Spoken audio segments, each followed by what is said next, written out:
Welcome back to Inside Eastern Utah. We are talking to candidates for Carbon County Commission today.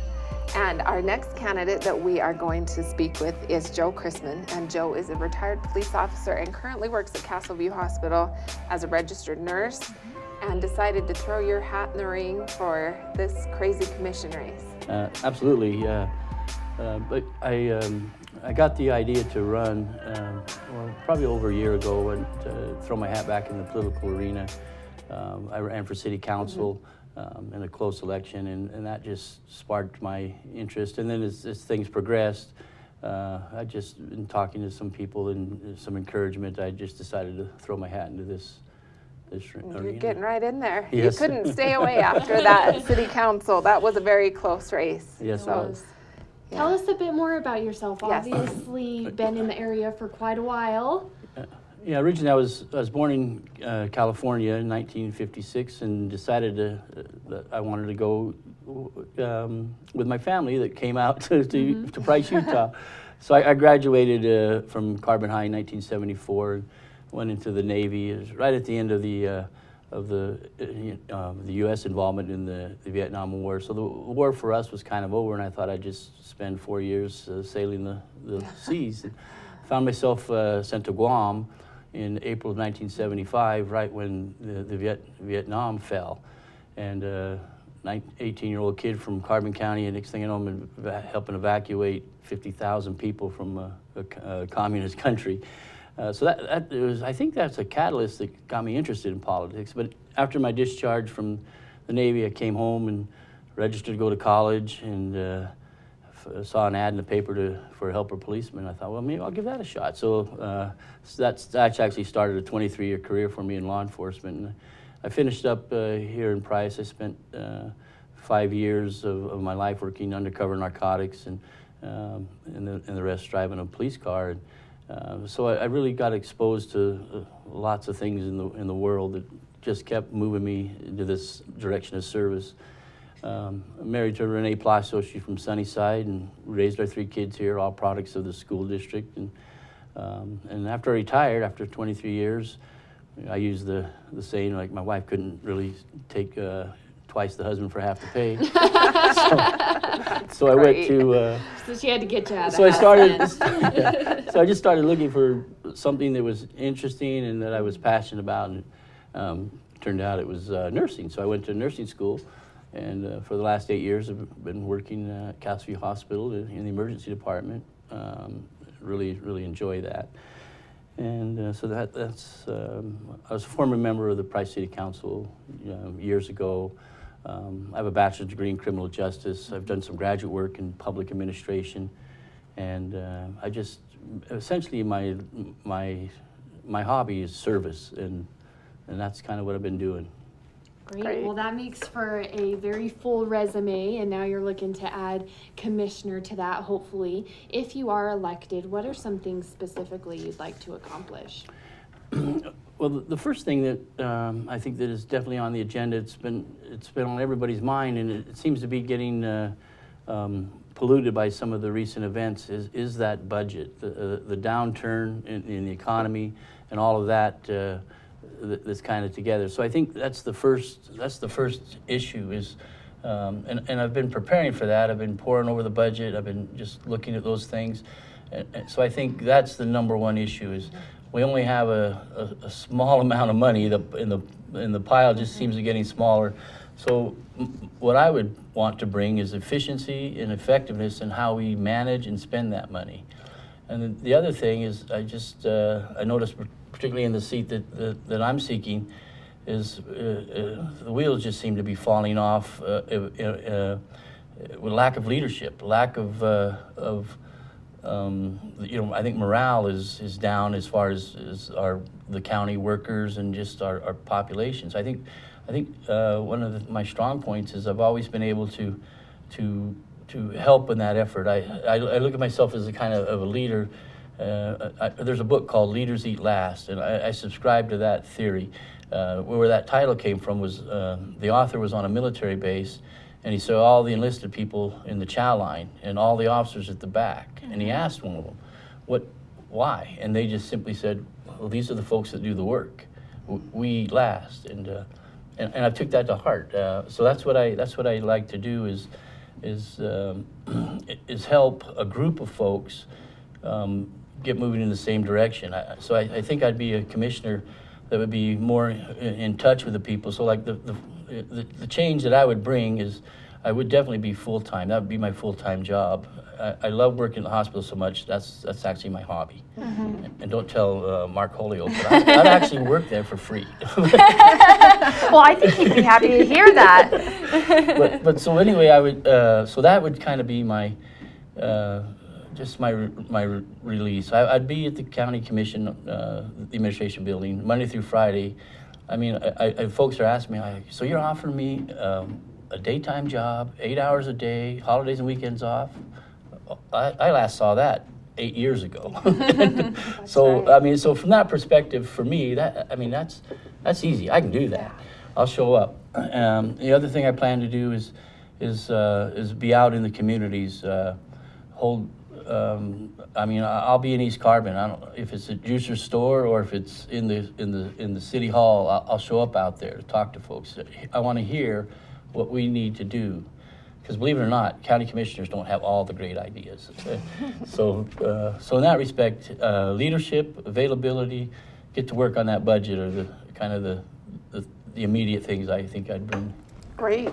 And that works right into our next question, I think, really nicely. As a commissioner, if you heard about something that was very concerning to you, what are some steps that you would take to resolve that concern?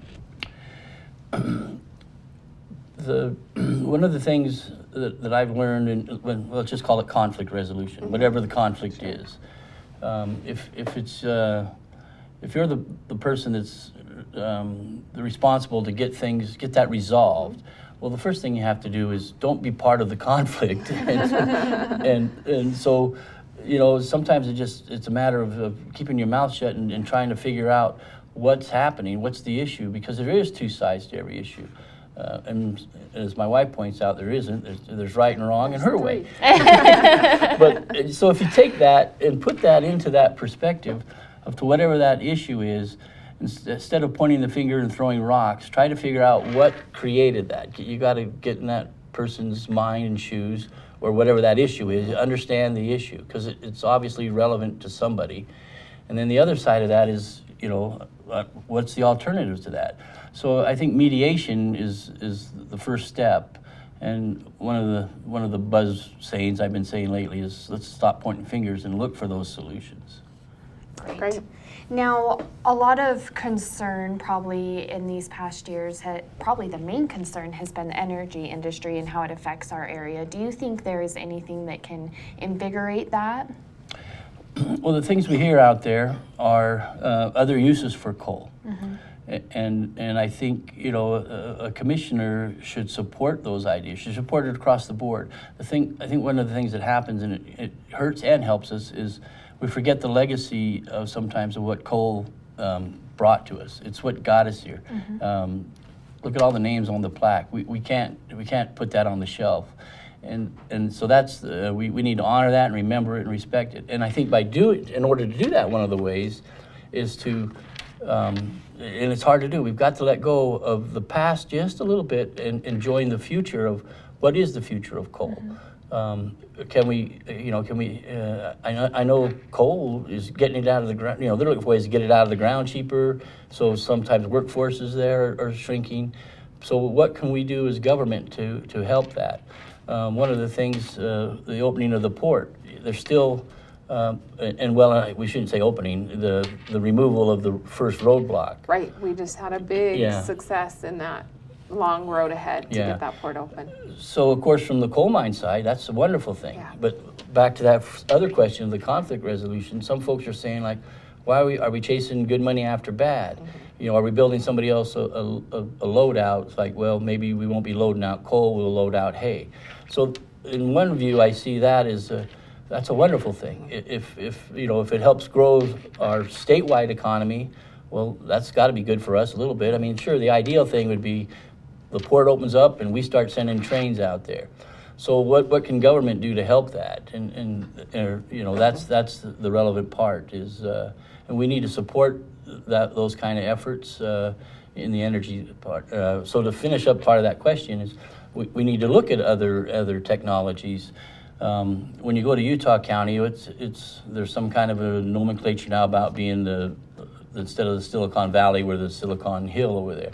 So there's some technology that we need to have government approach that to see what can we get them to do to either relocate or maybe help us get commuter workers. I mean, it's just... yeah, the housing market up there is insane. If we could take care of some of that overflow down our way, that would be awesome. So when Representative Curtis was here, he extended this to everybody that was running for office, and I wrote it down because it piqued my interest. He was the former mayor of Helper, so he's very well connected up there.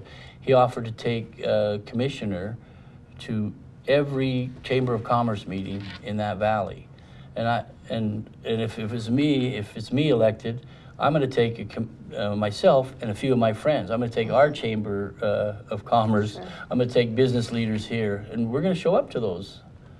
Yeah, that's great. Well, you are no stranger to public service and being a public servant. How do you think that experience in your life is going to serve you as a commissioner? The whole spectrum, I think, is of public service I've been involved in. I've, starting with law enforcement. I'll admit, I joined. I became a cop because I wanted to help everybody, but I didn't mind putting a bad guy in jail once in a while. and as I developed through my career there, the experience I took from that was, I learned a lot about society, about people. People have problems, whether you're locking them up or they still have a problem. So that turned the tide after my first couple of years. I'm like, what can I do to help people? What can I do to be of service to somebody else? So that's kind of what got me going.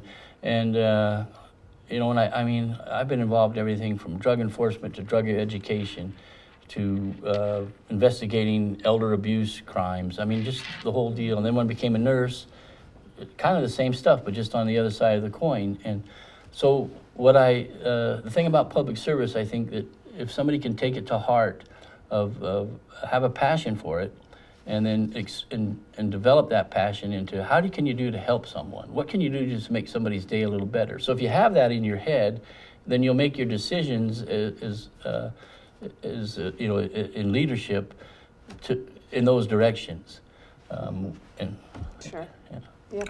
Well, that is some great insight. Now, before we let you go, really quick, rapid fire, what do you consider the biggest issue to be that Carbon County is facing, and what do you think you could do to help resolve that? I've got to say there's two. The social problems that we're having with drugs, suicide, all those things, and they come hand in hand with an economic downturn. They're always there. They just rise to the surface a lot quicker, a lot faster, a lot more with that. So I think we got to meld those two together. Government can only do so much for the social problems, right. But whatever they can do, let's do. The latest thing I saw in the paper was joining the big pharma lawsuit. I support that as long as it doesn't cost us a dime, because we're not going to get any payoff from that. And the payoff I see we could get would be if there's money awarded, then that money I want, if we get some of it, for rehabilitation. That's the most expensive item in that circle. And then economic development is the other issue, the money. Certainly a key. Well, we appreciate your time and giving us some insight to your platform and your goals and hopes to be a county commissioner. So thank you for joining us today. Good luck in your race. Thank you. I really appreciate it. Yeah. Well, and thank you for joining this special episode of Inside Eastern Utah. Stay tuned. More of your favorite programming is coming up on ETV Channel 10.